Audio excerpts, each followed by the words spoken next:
Salut et bienvenue pour un tout nouvel épisode de Maths en Asie. Aujourd'hui, on va parler d'une russe à bord de Crew Dragon, d'un nouveau lanceur chinois ou encore du succès de la Corée du Sud et bien plus. Mais avant de commencer, je vous invite à vous abonner à la chaîne YouTube pour ne rien rater. J'espère que vous êtes prêts. C'est parti.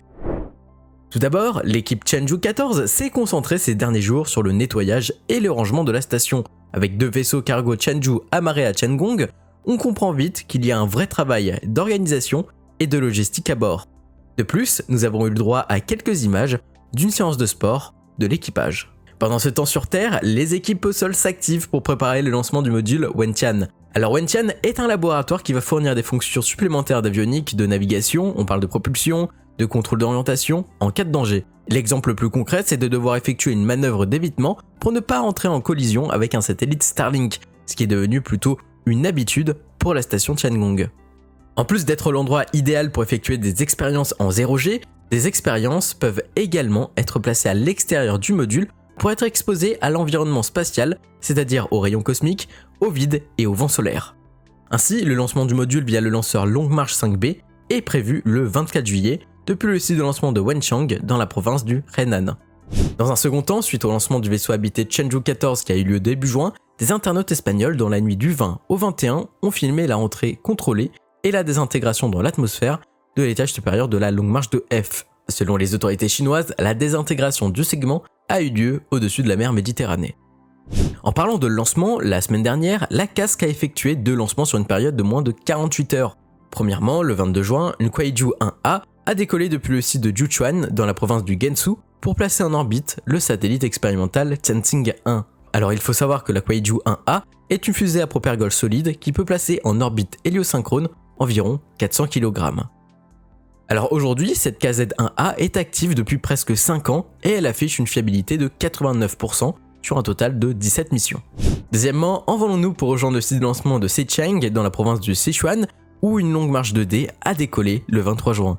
Le lanceur a placé en orbite héliosynchrone 3 satellites de surveillance destinés à l'étude des ressources terrestres, de l'estimation de la production agricole, ainsi que pour la prévention des catastrophes naturelles. D'ailleurs, en parlant de satellites de surveillance de l'environnement, il y a environ un an, les pays du BRICS, c'est-à-dire le Brésil, la Russie, l'Inde, la Chine et l'Afrique du Sud, ont signé un accord de coopération pour échanger les données de leurs satellites d'observation.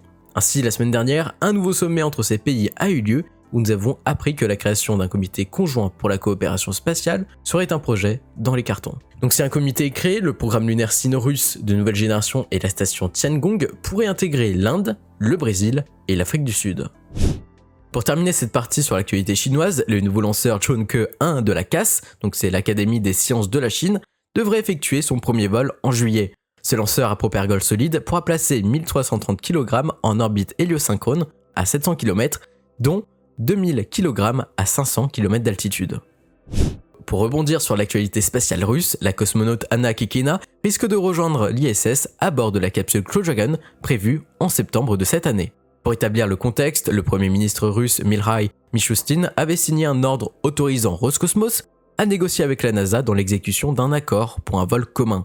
Ainsi, le 25 juin 2022, la cosmonaute de Roscosmos est partie pour les États-Unis afin de suivre une nouvelle phase d'entraînement pour un vol spatial à bord du vaisseau américain Crew Dragon de SpaceX.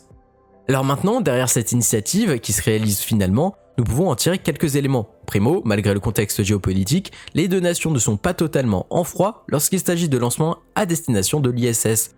Deuxièmement, je me pose vraiment une question plutôt intéressante, c'est est-ce que le fait d'envoyer une cosmonaute sur l'ISS via Crew Dragon est un aveu de faiblesse de la Russie, ou est-ce que vraiment ce projet a l'ambition de renouer des liens avec le public occidental qui finalement regarde plus les lancements de Crew Dragon que de Soyuz? En tout cas, je pense vraiment que cette mission est très intéressante dans les domaines de la géopolitique et des sciences politiques et on aura de nouveaux éléments certainement à en tirer d'ici les prochains mois. Néanmoins, sur un autre front, Roscosmos et l'ESA sont confrontés à 2 options face au futur du programme de rover martien ExoMars.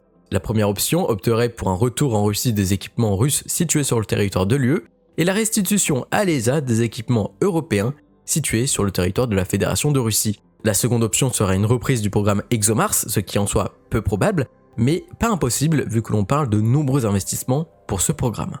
Ce qui est à noter, c'est qu'une première réunion des États membres de l'ESA se tiendra en juillet, tandis que par la suite, les dirigeants de Roscosmos et le gouvernement russe prendront également une décision autour de cette affaire. Pour revenir sur un aspect plus technique, l'entreprise RKK Energia a publié de nouvelles photos concernant le programme du vaisseau de nouvelle génération Oriole. Sur les photos, nous observons qu'une capsule est déjà assemblée, mais nous savons également qu'une capsule deviendra un modèle de vol et les autres en cours de construction vont servir de prototype pour divers tests comme de pression et de chute. Puis on retrouve également sur les photos un module de service. Alors si vous ne le savez pas, Oriole sera le vaisseau habité lancé par l'Angara 5 qui va remplacer Soyouz dans le futur. Un premier vol non habité est attendu en 2023, tandis qu'un premier vol accueillant un équipage est à venir en 2025. Pour terminer cette partie, Roscosmos a publié des images provenant d'une caméra fixée sur une partie de la coiffe du lancement de Progress MS-20, montrant la séparation de la coiffe et l'impact avec le sol.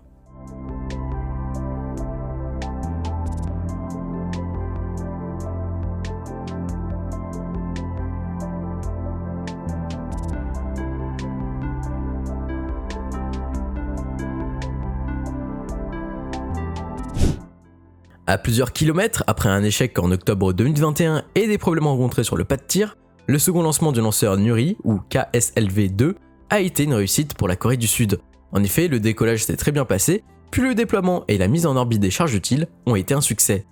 Alors ce qu'il faut savoir, c'est que ce lanceur transportait un simulateur de masse et le PVSAT, un intégrateur qui abritait 4 CubeSats sur cette mission. Pour terminer, le 26 juin, l'Iran a réussi un nouveau lancement. C'était un lancement de sa fusée Zul'Jana et non Simorgh comme on aurait pu le croire sur les images satellites.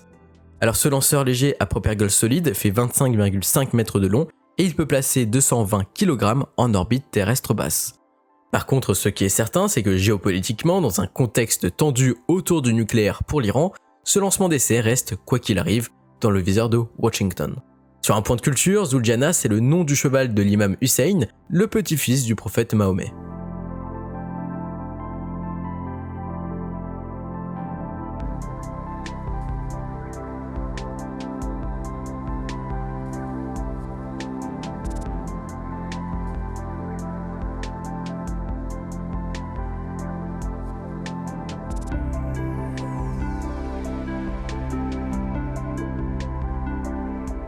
Voilà, c'est la fin de cette vidéo, merci de l'avoir suivi, n'hésitez pas à vous abonner, à mettre un j'aime si cette vidéo vous a plu, vous pouvez également me rejoindre sur les réseaux sociaux, Twitter, Instagram, Discord, TikTok, les liens sont en description, et moi je vous dis à très vite pour de nouvelles aventures, c'était Matt sur Mars, allez bye.